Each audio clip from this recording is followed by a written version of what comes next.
오늘 우리에게 주시는 하나님 말씀은 구약성경 미가서 5장에서 7장까지의 말씀입니다. 미가서 5장 그리고 7장까지의 말씀입니다.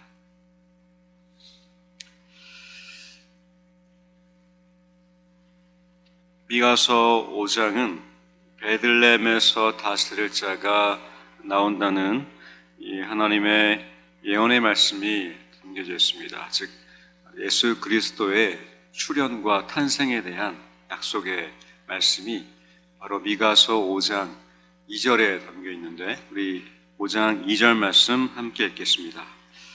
베들레헴 에브라다야 너는 유다 족속 중에 작을지라도 이스라엘을 다스릴 자가 내게로 나올 것이라. 그의 근본은 상고에 영원에 있느니라.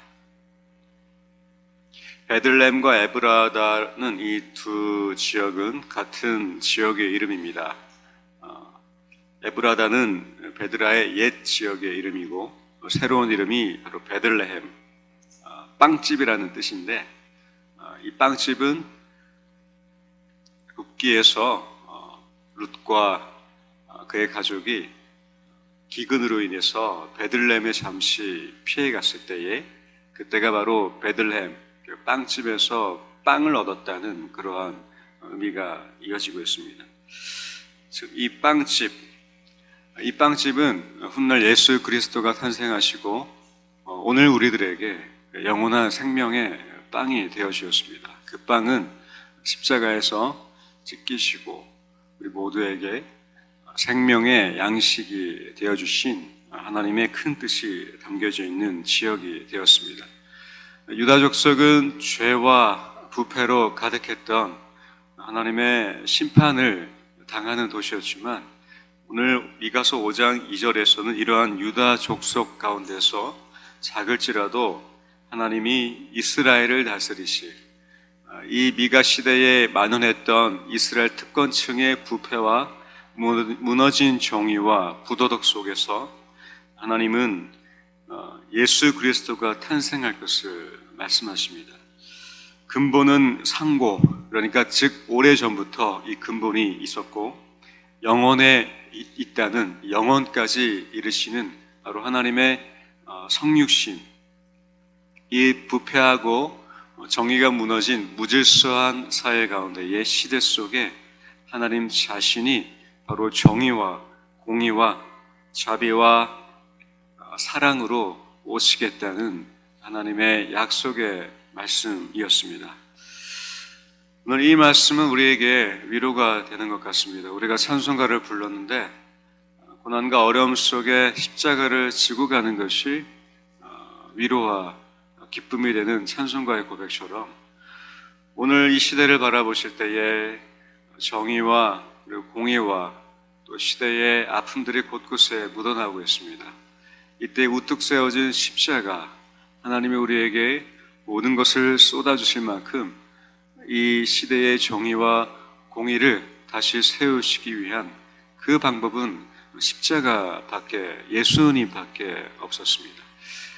우리는 연약하고 부족하기 때문에, 불완전하기 때문에 완전한 정의와 공의와 도덕을 행하기에는 부족하고 우리 모두는 여전히 죄 가운데 있는 죄인이지만 하나님은 이러한 우리와 이 시대를 아시고 직접 이 시대의 정의와 공의를 회복하시기 위해서 직접 예수 그리스도로 오셨습니다. 그 예수 그리스도가 우리에게 새로운 소망, 희망이 되시고 슬픔을 어루만지시는 위로가 되시기를 주님의 이름으로 축원드립니다. 6장입니다.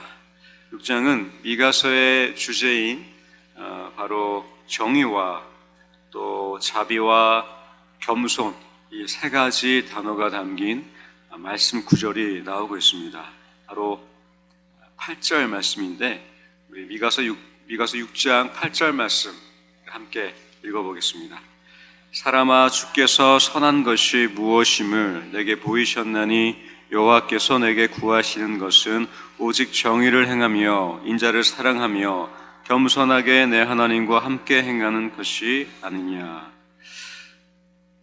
6절과 7절 말씀을 먼저 함께 봤을 때에 우리가 하나님께 번제물로 1년 된 송아지를 그 앞에 나아가고 또 여호와께서 천천의 수량이나 만만의 기름을 기뻐하실까, 아니면 우리의 죄의 허물의 용서를 위해 마다들을 내어드리는 게 기뻐하실까.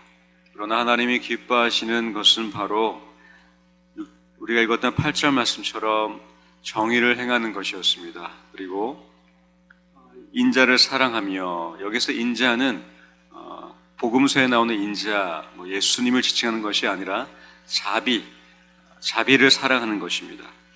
그리고 하나님과 함께 동행하는 것, 이것이 하나님께서 원하시는 하나님의 말씀이 되었습니다.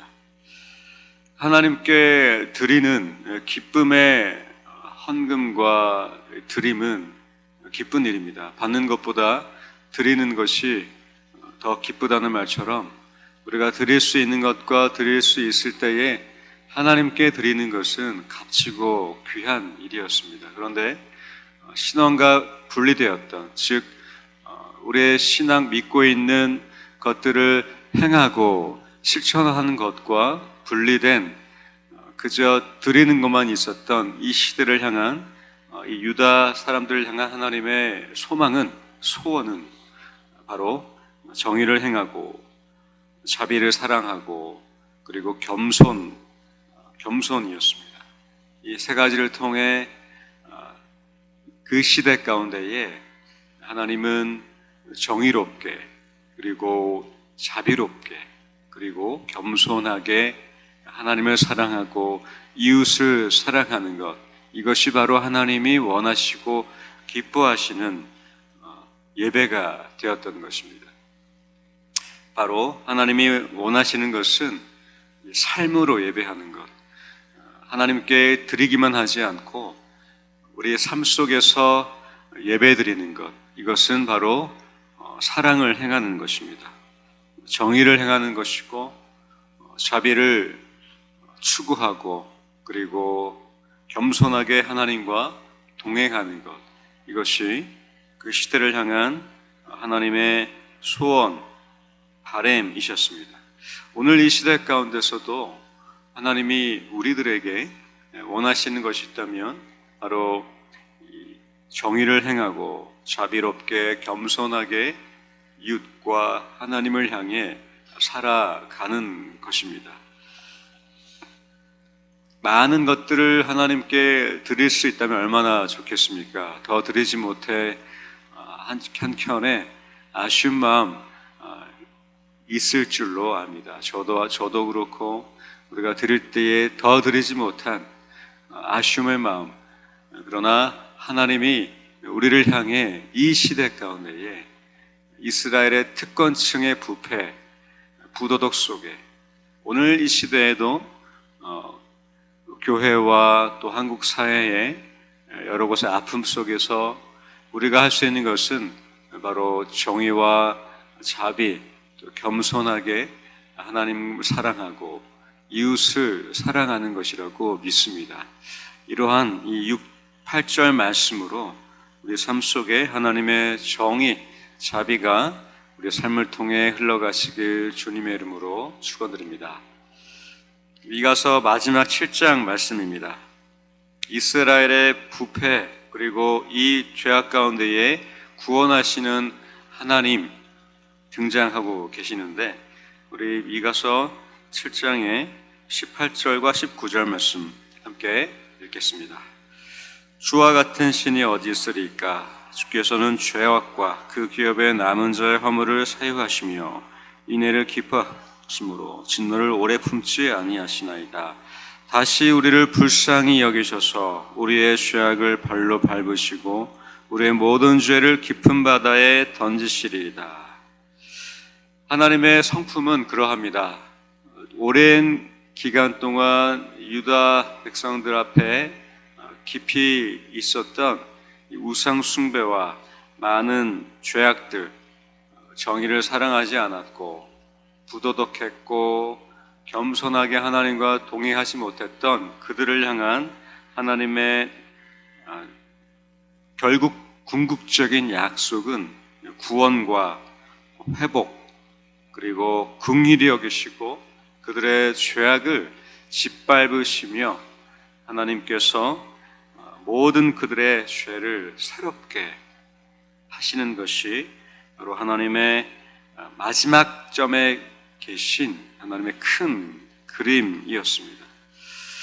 이처럼 하나님은 결론적으로 예수 그리스도의 이 오심을 통해서 죄악에 물들었던 하나님과 관계가 끊어졌던 그들 가운데에 새로운 다리를 내어주셨습니다. 이 예수 그리스도를 통해 다시 하나님이 모든 죄악으로부터 용서하시고 새롭게 하시고 구출하시는 그 하나님의 구속사적 이 마음을 볼 수가 있는 구절이 됩니다. 이 시대를 볼 때에 참 안타까운 소식들이 많이 있습니다. 여러분들께서 저도 그러고 그리고 우리의 삶을 돌아볼 때에도 하나님께 미안한 마음 그리고 감사한 마음 기쁨과 슬픔이 교차하시리라 생각됩니다. 그 가운데에 하나님의 그 큰 뜻은 우리 삶을 어루만지시며 이 슬픔과 아픔 속에 있는 우리를 건져내시는 바로 그분이 바로 주와 같은 신이 없다는 바로 하나님이 되십니다. 그 하나님을 믿는다는 것은 결국 결론적으로 지금 당장의 이 현상과 우리의 시대 가운데에 아픔과 눈물이 있지만 하나님 그 큰 그림은 마지막 점에 가신 하나님의 큰 그림은 역시 구원이며 회복과 또 새롭게 하시는 은혜가 기다리고 있습니다. 그 하나님을 따라가는 것은 역시 6장 말씀 읽었던 것처럼 정의롭게 행하고 또 자비를 사랑하며 겸손하게 하나님과 동행하는 것, 그것이 저와 여러분이 살아내야 할 우리에게 주어진 삶이 되는 것입니다. 오늘 이 하루를 살아가실 때에 6장 8절 말씀 기억하시면서 그리고 7장의 마지막 절에 담겨있는 하나님의 구원의 마음 기억하시며 정의롭게 그리고 자비롭게 겸손하게 하나님과 동행하시기를 주님의 이름으로 축원드립니다. 그 예수 그리스도께서 오시겠다는 이 약속의 말씀이 그 시대 가운데에 소망이 되었던 것처럼 오늘 저와 여러분에게 이미 우리 삶 가운데 찾아오신 그 예수 그리스도 그리고 다시 오실 예수님 그 소망을 품으시며 오늘 하루도 정의롭게 자비롭게 겸손하게 하나님과 이웃과 함께하는 저와 여러분 되시기를 주님의 이름으로 축원드립니다. 미가서 5장에서 7장까지 말씀 경청하겠습니다. 주의 말씀은 내 발의 등이요 내 길에 빛이십니다. 아멘.